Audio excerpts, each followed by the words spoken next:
SCJ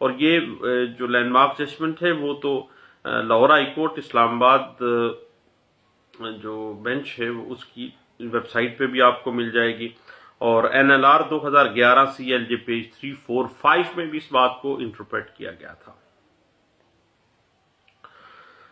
اس کے بعد یاد رکھیے گا کہ تملیغ کو سپریم کورٹ کے فیصلے کے بعد جب گفٹ کے حوالے سے ایک فیصلہ آخری عدالت عظمیٰ نے دے دیا نا، پھر اس کے بعد اس کو چیلنج نہیں کیا جا سکتا۔ NLR 2007 civil digest supreme court of Pakistan page 324 میں اس بات کو انٹرپریٹ کیا گیا تھا۔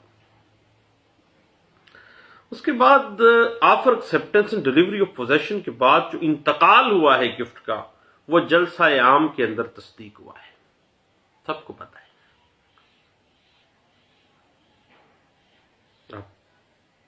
اس اپنی زندگی میں جو گفٹ کرنے والا تھا اس نے اس کو چھیڑا ہی نہیں ہے، گفٹ ہو گیا ہے، جلسہ عام میں اس کی تصدیق ہوئی ہے، اور دین وہ چیلنج نہیں ہو سکتا ہے۔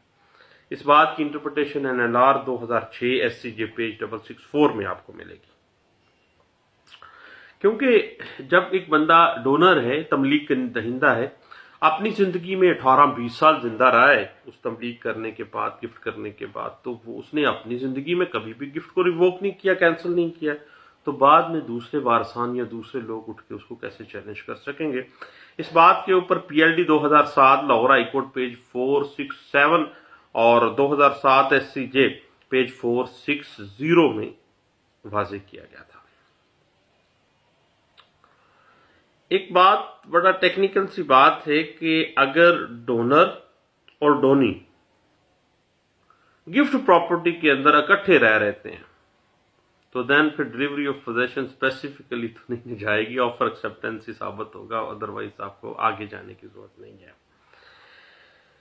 اس بات کی انٹرپریٹیشن 2007 SCJ پیج 407 میں کی گئی تھی۔ اس کے بعد یاد رکھیے گا کہ کسی ڈونر کو گفٹ کرنے سے یا کسی جائز وارث کے حق میں تملیغ کرنے کا جو اختیار ہے اس کو اس بنا کے اوپر آپ رد نہیں کر سکتے اس کی اپنی زندگی میں کہ اس سے جو اس کے وارثان ہیں وہ محروم ہو جائیں گے، اس کی چیز ہے وہ کر سکتا ہے۔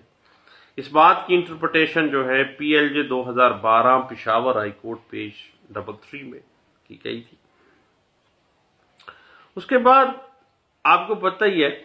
کہ اگر ڈلیوری آف پوزیشن ثابت نہیں ہوتی ہے گفٹ کے اندر یا تملیغ کے اندر تو پھر وہ گفٹ جو ہے وہ مشکوک ہو جائے گا اور ریووکیشن کا کیس کافی حد تک آپ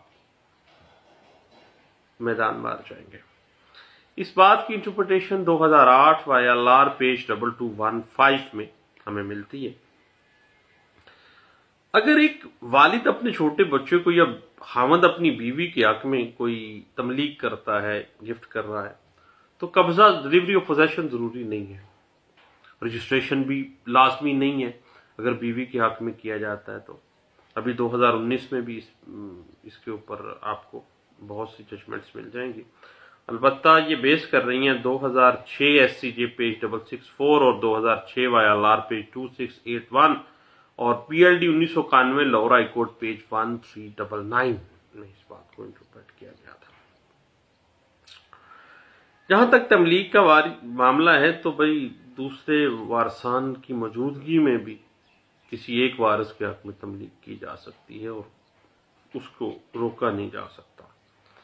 اس بات کی interpretation PLD 2006 supreme court of Pakistan page 15 میں ہمیں مل جاتی ہے۔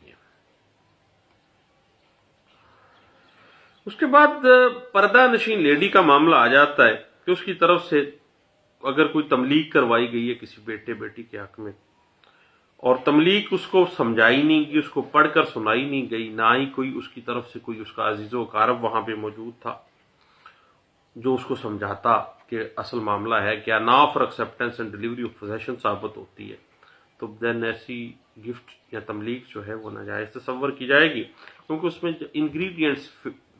جو ہیں آفر اس وقت یا ایکسیپٹنس اس وقت جب بندے کو سمجھ ہوگی تو نہیں ہوگا، نا ایک کانٹریکٹ ہے۔ اس بات کی انٹرپریٹیشن 2015 SCMR پیج 1704 اور 2016 SCMR پیج 1225، 2000 PSC پیج 1812 میں، اور 2004 CLC پیج 1، 2000 CLC پیج 399، اور 2008 اپیل کیسز پیج ہے 625، اور 2005 SCJ پیج 75، اور 2019 YLR پیج 86 میں اس بات کی بڑے اچھے انداز سے انٹرپریٹیشن کی گئی تھی۔ اس کے بعد یاد رکھیے گا، اگر کوئی بندہ اپنے سگے بھائی کو ہبہ کر رہا ہے، اپنے بچوں کو، اپنے بیٹے بیٹیوں کو وہ محروم کر رہا ہے، دین کیونکہ وہ ایسی تملیغ جو کہ وارثان کو محروم کرنے کے لیے کی جا رہی ہے اور مرض الموت کی حالت میں کی جا رہی ہے، یا انڈیو انفلوئنس کے تحت کی جا رہی ہے، یا بلیک میل کر کے کی جا رہی ہے، offer acceptance and delivery of position in the real sense وہ نہیں ہے، تو دین ایسی جو گفٹ ہے وہ ریووکیشن میں جائے گا۔ اس بات کی انٹرپریٹیشن 2007 MLD پیج 50 میں ہمیں ملتی ہے،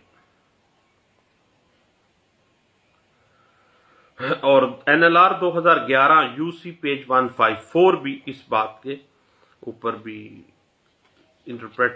ہو رہی ہے۔ اس کے بعد ایک بڑی عجیب سی ججمنٹ بھی سامنے آتی ہے کہ بعض اوقات کسی اجنبی کے حق میں جو کیا جانے والا گفٹ ہے وہ کس طرح سے ریووک ہوگا، اس میں کس طرح سے انگریڈینٹس ڈسکس کیے جائیں گے۔ اس حوالے سے 2008 CLC پیج 1454 میں ہمیں انٹرپریٹیشن کی جا سکتی ہے۔ اور البتہ کسی وارث کو وراثت سے محروم کرنے کے لیے تملیغ کا سہارا لینا اور وارثان کو دانستہ طور پر وراثت سے محروم کرنے کے لیے یہ معاملہ کرنا جو ہے، یہ ریووکیشن کے معاملے میں اس کو پریویل کرنا چاہیے اور ریووکیشن ہونی چاہیے ایسے معاملات کی۔ اس بات کی انٹرپریٹیشن جو ہے 2018 SCMR پیج 30 اور 2016 SCMR پیج 986 اور PLD 2006 سپریم کورٹ پیج 15 اور 2006 YLR پیج 1835 میں اس کی انٹرپریٹیشن آپ کو ملے گی۔ اس کے بعد بیوی کے حق میں یا حق مہر کے عوض اگر کوئی گفٹ کیا گیا ہے تو پھر بھیا اس کی رجسٹریشن جو ہے، رجسٹری کی، ہبے نامے کی ضرورت نہیں ہے۔ اس بات کی انٹرپریٹیشن 1989 SCMR پیج 1871 میں اور PLD 1975 Lahore high court page 1399 میں ہمیں مل جاتی ہے۔ اس کے بعد ایک بڑا عجیب سا کیس سامنے آتا ہے کہ وارثان جو ہیں کیا وہ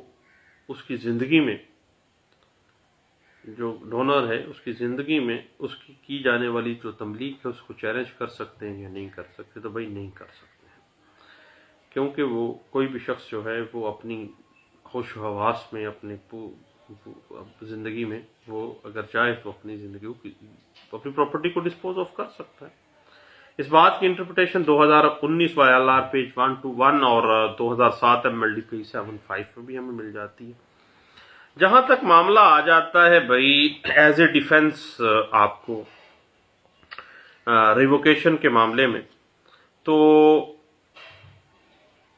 پہلی بات تو یہ ہے کہ اگر گفٹ ہے ہبہ یا تملیغ کی صورت میں تو اس کے اگر basic ingredients offer acceptance and delivery of position پورے نہیں کیے گئے ہیں یا اس کو ثابت نہیں کیا گیا ہے تو پھر آپ کے حق میں وہ بات جائے گی، بطور ڈیفینڈنٹ آپ کے فیور میں جاتا ہے۔ اور اس حوالے سے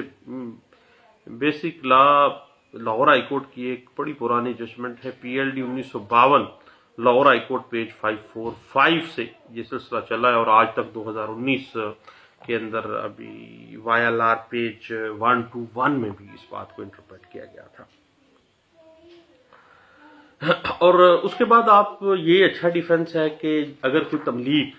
یا ہبہ جو ہے وہ شرعی وارثان کو جائیداد سے محروم کر رہا ہے،